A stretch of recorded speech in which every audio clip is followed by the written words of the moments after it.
Star Fox 64 is one of the most iconic Nintendo games ever made. In fact, it's been so popular that Nintendo has actually remade it multiple times.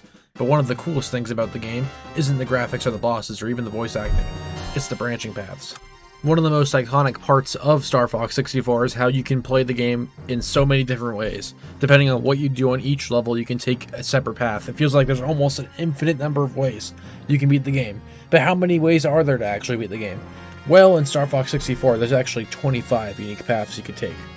No matter which path you'll take, every path will start on the first level, Corneria, and eventually end up on Venom, but the planets you visit in between can be completely different depending on the hitting objectives you complete, score requirements, and a bunch of secret warps hidden without. The path that most players probably end up taking, though, is the middle route, where you go Corneria, Medio, Katina, Sector X, Titania, Bulls, and then the very easy version of Venom. The route most people try to take if they've already played Star Fox 64, though, is by far the expert path. This is where you end up going to Sector Y, and if you can get 100 hits or more there, you get to play the Aquas level, which is the only level in the game to use the Blue Marine, and if you ask me, it's probably one of the worst levels. I hate that level. Aquas is, however, required to get the true ending of Star Fox 64, and due to it being slower and completely changing the gameplay of Star Fox 64, a lot of players either miss it entirely or only visit it once for completion.